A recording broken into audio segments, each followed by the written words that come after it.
We all know Einstein was a genius, to such an extent that his brain worked more than 1,000 scientists combined. Things we could never even think of, let alone understand. Einstein worked on them and made them simple for the entire world. Albert Einstein, the physicist who introduced the theory of special relativity, E=mc, and formulated the photoelectric effect, left the whole world astonished.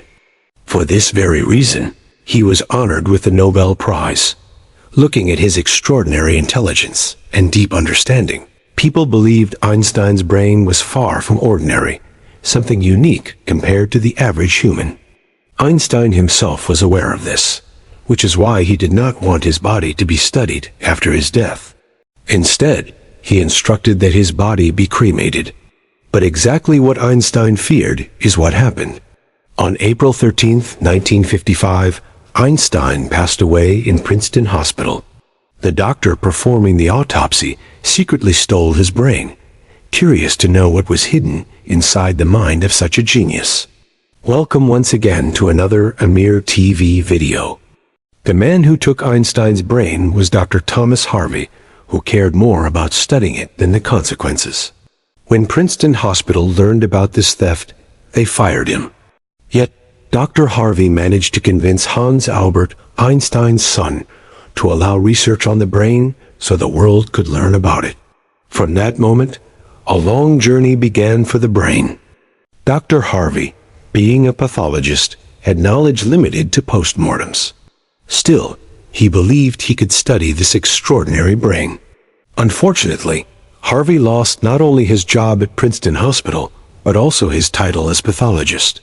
He carried Einstein's brain to Philadelphia, Pennsylvania, where he photographed it extensively, cut it into 240 pieces, and stored each piece in separate jars, hiding them in his basement. This secrecy caused constant quarrels with his wife, who even threatened to throw the brain away.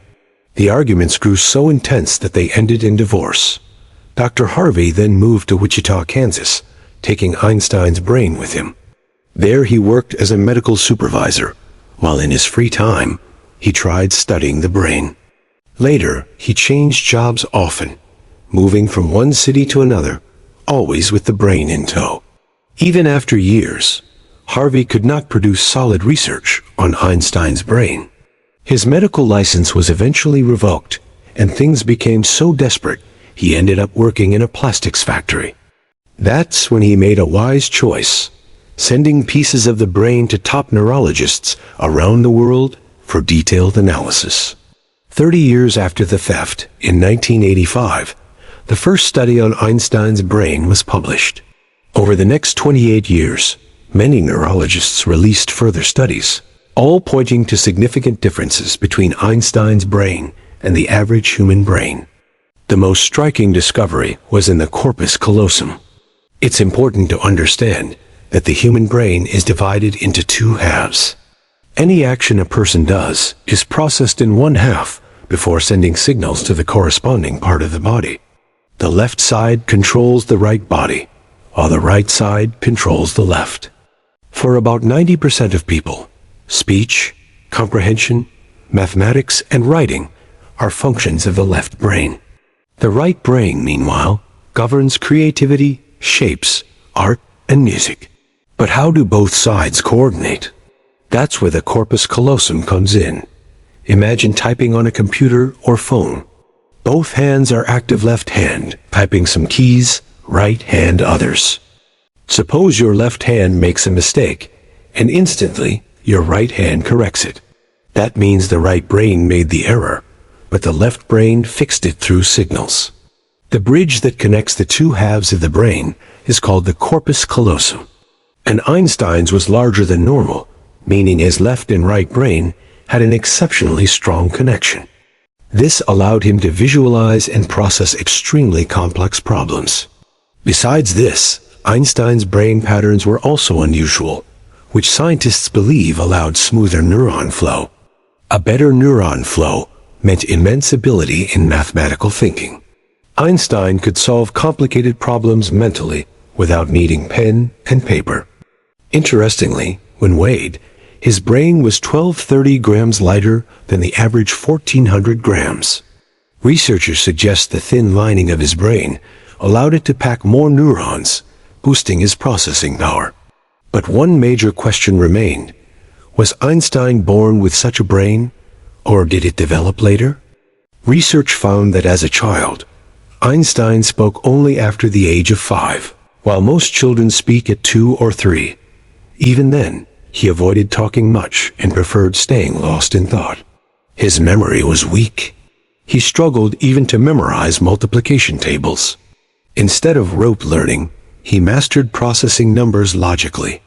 At school, while he struggled in other subjects, he excelled in mathematics and science. At age 12, when a family tutor left behind a geometry book, Einstein devoured it in one day and fully grasped the concepts. By 14, he had mastered integral and differential calculus. His grip on math and science was so firm that professors grew nervous whenever he raised his hand, since his questions were often too advanced, even for them. From an early age, he dreamed of compressing the universe as laws into one equation, a mission that became his life's goal. At 26, Einstein published 4 groundbreaking papers, shocking the scientific community. He soon received his PhD and the Nobel Prize for his extraordinary contributions to humanity. Without Einstein's work, modern science feels incomplete. Many researchers later concluded that Einstein's brain wasn't special from birth, but it became extraordinary because he constantly pushed it to find answers. His relentless curiosity shaped his mind. Today, Einstein's brain rests at America's Mutter Museum, preserved carefully on microscopic slides. Thank you for watching this Amir TV video. Your support and kind comments mean the world. We'll meet again in another fascinating video.